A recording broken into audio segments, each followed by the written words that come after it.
E você está ouvindo Franz Joseph Haydn, que vem trazendo através da sua música toda a energia de luz, toda a energia curativa para você equilibrar a sua aura, os seus chakras, todo o seu corpo emocional, sua mente, enfim. Vamos aproveitar esse momento. Se você quiser colocar um copinho com água aí do seu lado, para que essa água seja emanada, cuidada, transformada num remédio especial para aquilo que você estiver mais precisando nesta noite. Você deixa o seu copinho aí que vai estar recebendo esses fluidos, essas vibrações emanadas pela nossa egrégora, a egrégora do Deus é Luz, a egrégora do Dr. Haydn. E assim vamos começar, o nosso programa de hoje. Para quem não conhece, sou Deusi Mantovani. A gente trabalha há muito tempo com essas questões espirituais, trabalha com os florais, eu sou naturopata, e a gente vem trazendo, a nível de consultório, a nível de tratamento, muitas questões ligadas a esse assunto que eu trouxe hoje, que é o que mais traz desequilíbrios hoje em dia para o ser humano, que é a parte dos relacionamentos. Gente, nosso emocional hoje é muito afetado, muito abalado, e muita coisa que a gente traz e ouve no consultório tem a ver com essa toxicidade das relações. Nossa, toxicidade das relações. E as pessoas, às vezes, se encontram envolvidas há anos em relacionamentos totalmente destrutivos, totalmente tóxicos, onde a sombra ali penetra, invade a casa da gente, através das brechas que a gente dá desses relacionamentos e não percebe. A gente é envolvido numa série de questões que afetam essa dependência emocional que a gente tem por não ter um eu mais firmado, mais fortalecido, mais esclarecido, mais consciente, mais empoderado.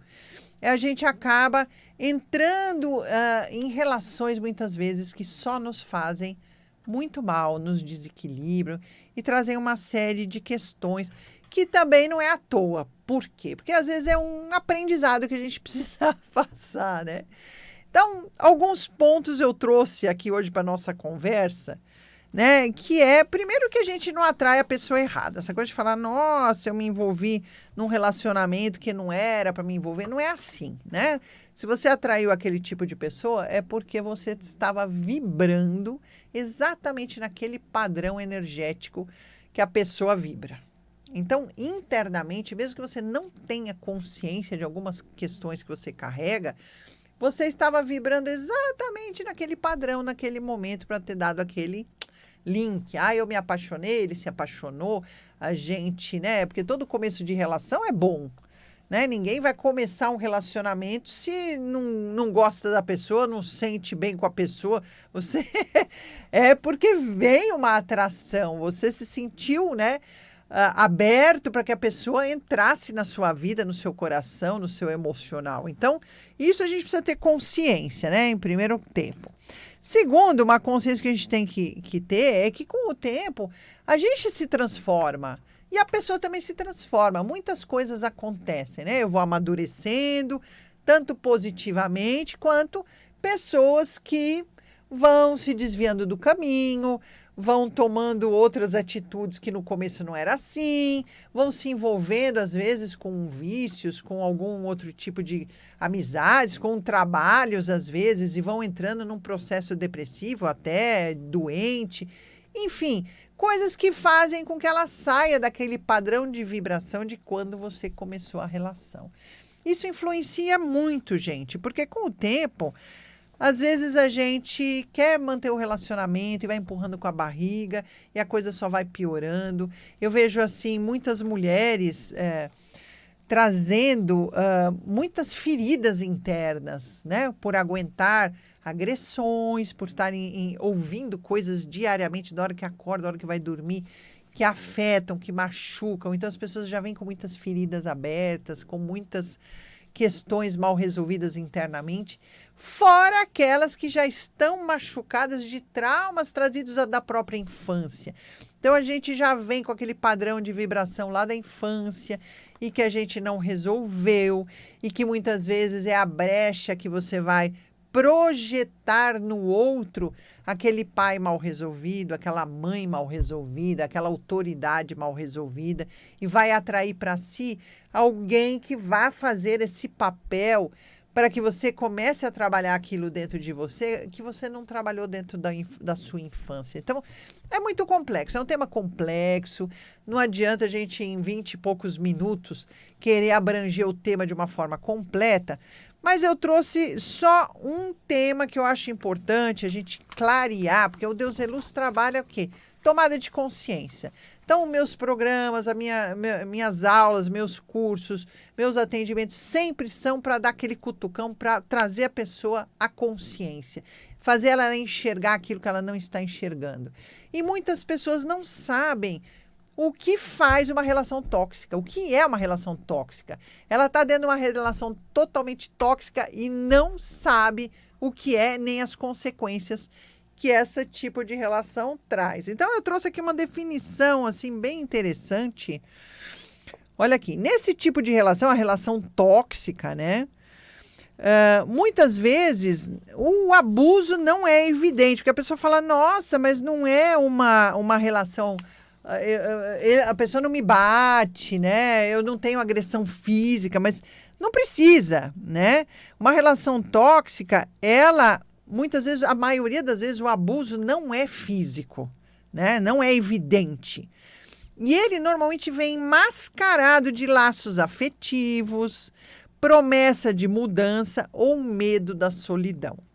Então, pessoas envolvidas nesse tipo de relacionamento normalmente vão repetindo padrões lá da infância. Então, eu tenho medo de estar só, de ser abandonado, de não ter ninguém comigo. Então, eu fico aguentando essa pessoa que está me fazendo mal, me machucando, porque eu não quero ficar sozinho. Primeiro, da onde vem a ilusão de que a gente vai ficar sozinho? Por que eu não posso falar e falar, poxa, essa pessoa não deu certo? Logo, logo vai aparecer outra muito melhor. A pessoa entra naquele padrão negativo, por quê? A maioria destas entidades, dessa sombra, vai atacar uma coisa que a gente precisa estar cuidando, as 7 chaves, que é a nossa autoestima. Então, qualquer pessoa que vai mexer com a sua autoestima, ela está, de alguma forma, entrando com alguma sombra dentro de você. Então, o que seria essa autoestima? O orgulho de si mesmo. Isso é uma coisa muito importante. Se eu não tenho esse empoderamento de mim, eu não me conheço, não sei do que eu sou capaz, não conheço as virtudes que eu possuo, não pego, né, trago para mim, me aproprio dessa força interna que eu tenho, que eu sou uma centelha divina. Deus está pulsando a sua luz em mim. Se eu não tenho isso fortalecido e protegido, os ataques vêm justamente por aí, minando essa autoconfiança, minando esse prazer que a gente tem de se olhar no espelho e se achar linda, maravilhosa, poderosa, né? De você estar olhando e falar, nossa, eu tenho orgulho de mim. Quando a gente tem orgulho de si mesmo, né? Quando a gente consegue cumprir alguma tarefa que foi designada, fala, nossa, eu tinha um trabalho difícil, fui lá, consegui aquele projeto, que legal, né? Você se olha no espelho e fala, nossa, eu tenho orgulho porque eu consegui fazer isso. Um atleta que fala, nossa, eu quero conseguir uma meta assim, assado, superar, né, o meu recorde, o recorde de alguém, puxa, ele vai lá, consegue, tem um orgulho de si, fala, eu fui lá, batalhei, conquistei, nossa, eu quero conquistar o coração daquela pessoa, vai lá, entra no relacionamento, se sente feliz. A gente tem que se olhar no espelho e ter orgulho de si. Mas esse orgulho vem de que forma? Desse cumprimento de tarefas. Mas que tarefas são essas? As tarefas que a gente se propôs a fazer enquanto encarnamos. Como assim? Eu tenho uma meta, a gente nasce com um propósito, a gente veio aqui para fazer alguma coisa, mesmo que seja só um burilamento pessoal, não precisa ser nada grandioso, mas a gente se sente no lugar certo, com as pessoas certas, fazendo a coisa certa. A nossa alma sabe. E isso é o que a gente tem que fazer para proteger a nossa autoestima. A autoestima não é se achar bonita, a autoestima não é estética, a autoestima não é roupa nova, não é sair com bolsa cara. Isso não é autoestima. A autoestima é você estar bem com você. É você saber que você pode. É você conhecer os seus limites, é você se valorizar, é você ter orgulho de si mesmo. E quando a gente começa a ficar com essa autoestima fragilizada, é que começam as questões, os problemas. E quando a gente fala de relacionamento, a gente está falando da minha relação com o outro. Leia-se, limites, né? Então, aonde o outro pode atingir e se aproximar, até onde eu posso ir em relação a ele. É uma questão de limite. O que magoa um, magoa o outro, aonde eu me sinto agredido ou não, aonde eu vou machucar ou não, e o outro a mim e eu ao outro, né? Porque relacionamento é dois, nós estamos falando de parcerias, né?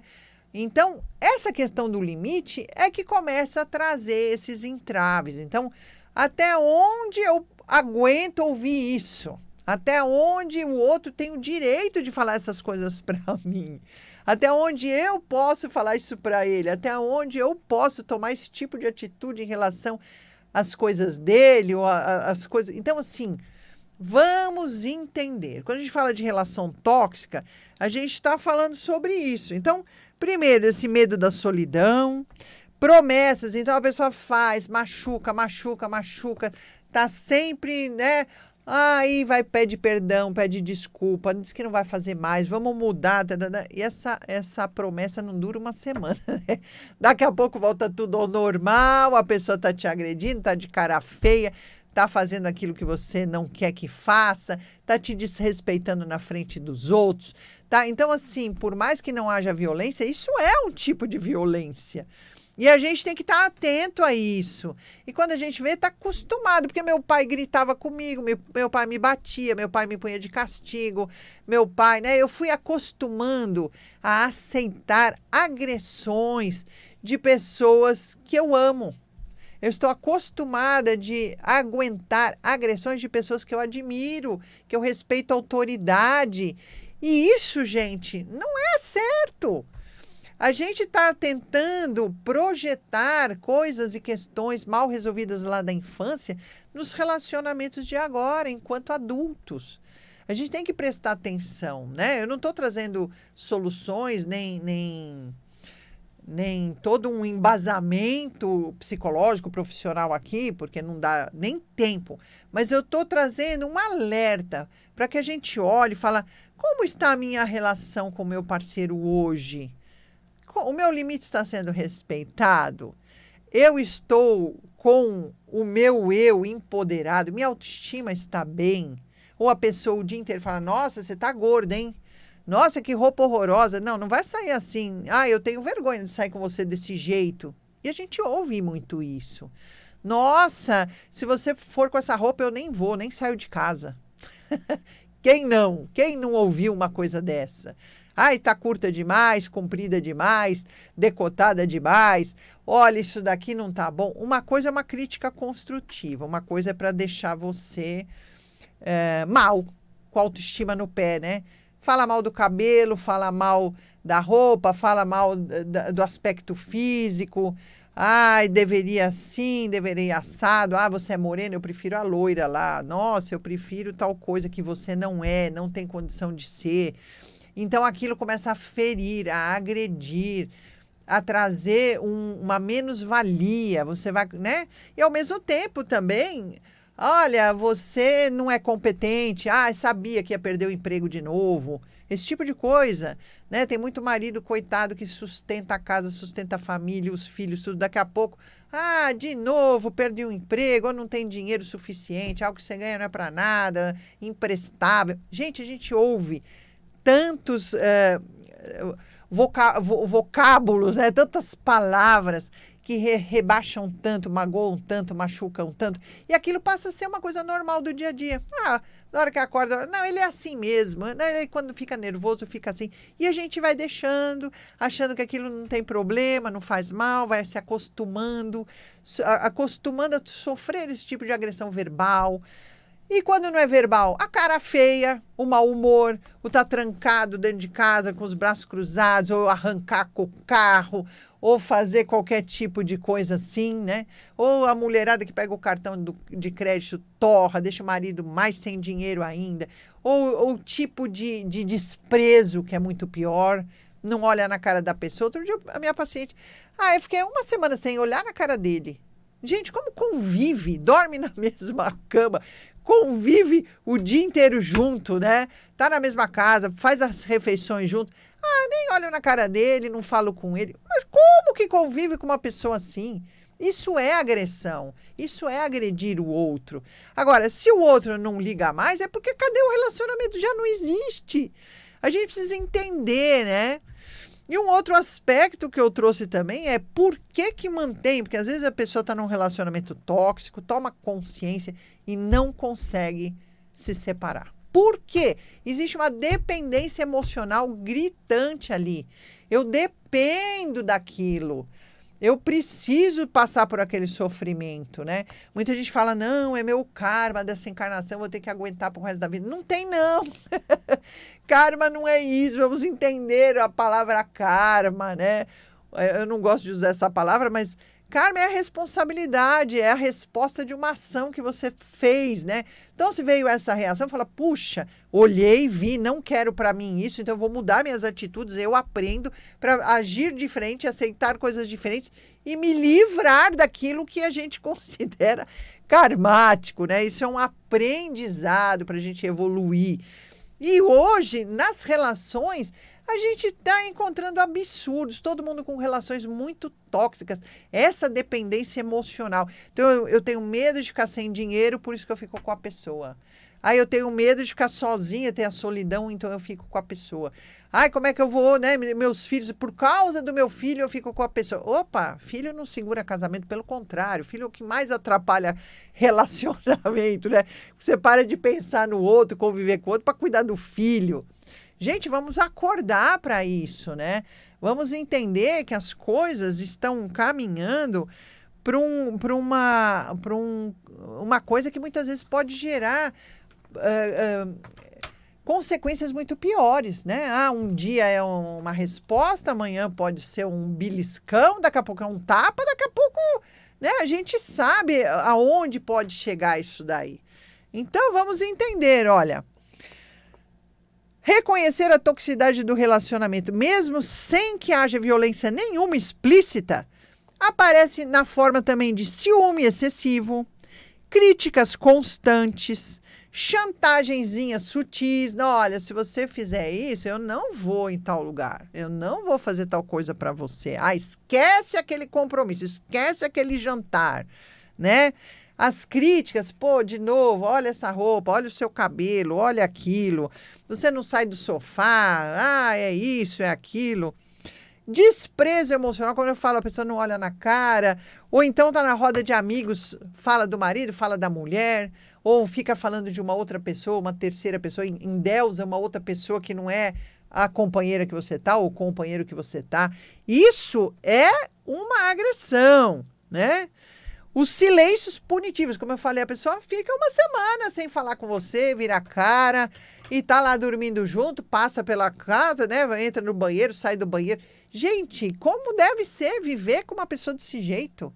Isso é muito prejudicial, isso gera uma energia horrorosa. Isso abre brecha para todo tipo de obsessor, de negatividade. Deus me livre. Tá lá. Desprezo emocional, isolamento social. Aí a gente começa, né? Não vamos mais na casa da mãe, não deixa falar com o irmão, não deixa ligar para os amigos, não deixa isso, não deixa aquilo. Quando vai ver, vai cerceando a pessoa, ficar só com ele ou só com ela, vai mantendo aquele relacionamento tóxico. Não, ele, tudo é. Não, se for lá eu tenho ciúmes. Os ciúmes passa a ser uma justificativa cômoda, né? Ah, você não vai na casa disso, não vai ter amigo. Ah, você fica mais tempo no telefone com essa pessoa do que comigo.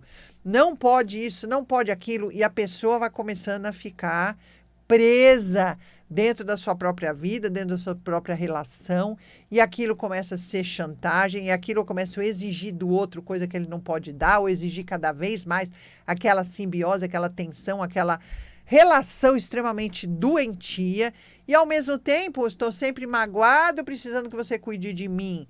É o coitadinho, né? Eu estou sempre mal, precisando da sua atenção 24 horas. Você não pode sair com o seu filho, porque você tem que cuidar do marido. Você não pode sair com as amigas ou ter a vida própria, aí larga o emprego, aí larga o trabalho, aí larga a sua vida social, não vai mais no shopping porque não pode gastar, não pode trocar, não pode sair com ninguém. E você vai ficando e aquilo vai começando a sufocar até um ponto que passa a ter uma simbiose emocional. Eu dependo daquela pessoa porque a minha vida é cuidar daquela pessoa e estar com aquela pessoa 24 horas por dia. E aí, se você resolve fazer algo diferente. Então, a pessoa pode sair, se divertir, você não. Sempre tem uma chantagem implícita nisso. Sempre tem o ciúme como desculpa para isso. Sempre tem a cara feia, a agressão. Eu não te levo, não te busco, não pode. No meio disso, né? E é o que eu falo no começo, mas como que a pessoa ficou assim? Como é que você aceitou se relacionar com uma pessoa assim? Porque a pessoa não era assim. Primeiro ela chega toda galante, tem todo um processo de sedução, então ele passa aqueles meses, né? Ai, entrega presentes, ai, só elogia, só paparica. E a pessoa vai abrindo o coração, tirando as suas defesas, abrindo o espaço desse limite além do que era devido. Então, deixa um pouco mais, ai, tá bom. Por quê? Porque é uma pessoa que do outro lado tá me nutrindo, tá me elogiando. Então, eu elogio, mas no outro dia... Ai, um dia dá um presentinho, mas daqui a pouco, então, a pessoa começa a falar, será que sou eu? Será que é a minha cabeça? Será que eu estou vendo coisas? Ou começa a se culpar pelo que acontece com o outro. Nossa, ela ficou tão chateada, fui eu que falei alguma coisa. Nossa, ela tomou esse tipo de atitude, eu devo ter feito alguma coisa imperdoável, eu sou culpado dela estar desse jeito. E assim a coisa vai ingressando num patamar que a gente vai ficando cada vez mais difícil de voltar atrás, de romper, de sair daquilo. E quando você vê anos assim, então vem a sedução, vem a proteção, ele tem ciúmes de mim, você entende isso como um amor, como que ele, né, valoriza você e muitas vezes não é a forma que ele tem para te manipular. E a gente precisa ter essa lucidez, esse esclarecimento, né? O que é esse comportamento, né, que é controlador, que é abusivo, e a gente está numa relação tóxica abusiva, nem sabe, nem percebe e acha que isso é normal. Então, assim, romper esse processo é muito doloroso muitas vezes e muito difícil, porque vai doer, vai ter que tirar essa dependência emocional, muitas vezes tem um jogo financeiro ali, muitas vezes tem a chantagem, muitas vezes tem ameaças. Muitas mulheres e homens são ameaçados. Se você se separar, eu vou lá, vou tirar a criança de você, eu vou no seu emprego, vou te difamar, eu vou... E mulherada fazendo isso também com parceiros e outro tipo de relacionamentos também, uns com os outros, né? Coisas que são muito graves, gente. Viver com medo dessas ameaças é uma coisa terrível. E a gente precisa, primeiramente, saber que é possível, tem-se condição, vai fazer terapia, vai pedir ajuda. Se você não está conseguindo sair disso sozinha, vai pedir, fale. A gente tem medo, vergonha de falar. Então, tá aqui o alerta, né? A gente tem muito o que falar ainda, pouco tempo, mas que fica o alerta. Olhe para a sua relação. Se for uma coisa que não está te fazendo bem, vá buscar ajuda. Vá fazer com que pessoas te apoiem para você ter essa força, esse guerreiro de volta para romper isso daí, tá bom? Fiquem então com o Dr. Heider, enche o seu coração de luz e vamos daqui buscar, né, sermos melhores para atrair pessoas melhores e estarmos em relação de amor, de troca, de iluminação.